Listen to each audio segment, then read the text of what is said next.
امام مالک فرماتے تھے اس امت کے بعد والوں کی اصلاح و تربیت اس طریقہ محنت میں ہے جو طریقہ محنت محمد صلی اللہ علیہ وسلم اور آپ کے صحابہ کا تھا. وہ طریقہ محنت مطلوب ہے. دوستو عزیزو، رواج غالب آ رہا ہے، رواج غالب آ رہا.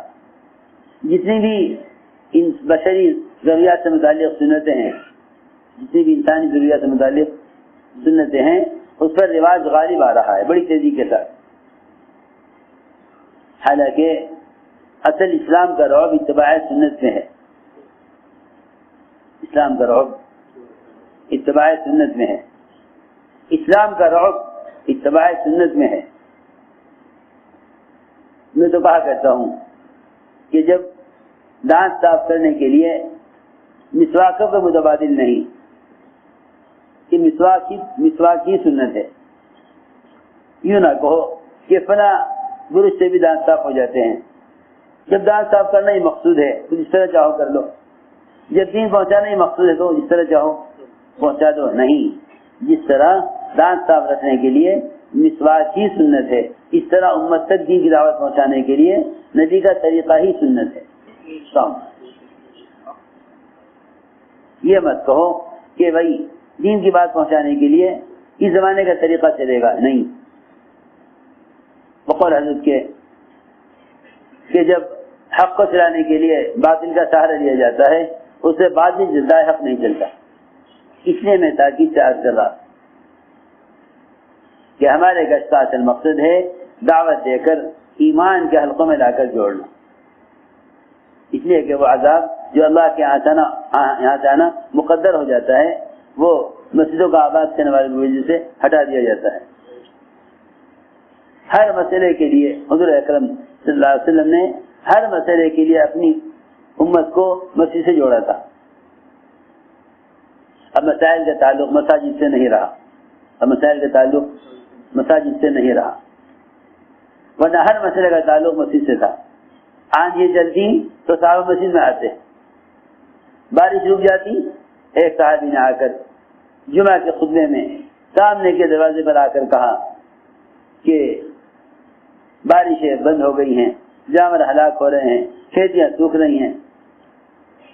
آپ نے دعا فرمائی. ابھی آپ نے ہاتھ نیچے نہیں کیے تھے دعا سے کہ آپ کی داڑھی سے بارش کے قطرے بہ رہے تھے، اتنا جلدی بادل آئے.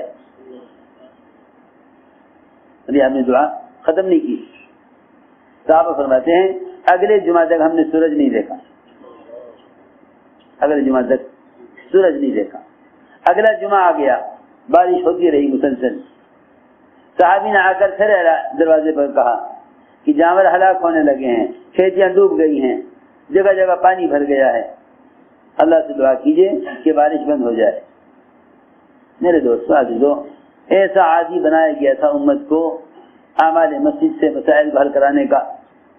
حضرت امامہ باہلی رضی اللہ تعالی عنہ، ابو امامہ باہلی قرض سے تنگ آ گئے، مسجد بیٹھے ہوئے تھے. میں ابو امامہ کیا بات ہے؟ عرض کیا کہ میں قرض سے پریشان ہو گیا. آپ نے اے ابو امامہ ہم تمہیں ایسی دعا نہ سکھلا دیں، اگر یمن کے پہاڑ کے برابر بھی قرضہ ہو تو سارا ادا ہو جائے. کہ امت کو اصل میں اعمال مسجد اس لیے جوڑا گیا تھا تاکہ جتنے مسجد سے باہر کے پھیلے ہوئے نقشے ہیں ان سارے نقشوں سے ہونے کا یقین دلوں سے نکلے اور اللہ کی ذات عالی سے ہونے کا یقین دلوں میں پیدا ہو. اصل مقصد یہ تھا. اس لیے میرے دوستو عزیزو، اس کا عزم کرو کہ انشاءاللہ ہمیں اپنی مسجدوں کو مسجد نبی کے معمول پر لانا ہے. یعنی اصل تربیت اور اللہ کے تعلق کے پیدا ہونے کی جگہ اصل مسجد ہے. یہاں لا کر ایمان سکھلاؤ. میری آپ سب سے درخواست ہے کہ اللہ کی توحید کو خوب بیان کیا کرو. اللہ کی توحید کو خوب بیان کیا کرو. اللہ کی توحید کو خوب بیان کیا کرو. اس لیے کہ جتنی بے دینی ہے اللہ کے غیر کے تاثر کی وجہ سے ہے.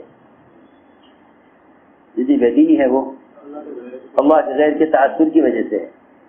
ہم مسجد میں گشت کر کے اس لیے لوگوں کو جمع کرنا چاہتے ہیں تاکہ مسجد سے باہر کے ماحول کا تاثر دلوں سے نکلے، مسجد سے باہر کے ماحول کا تاثر دلوں سے نکلے۔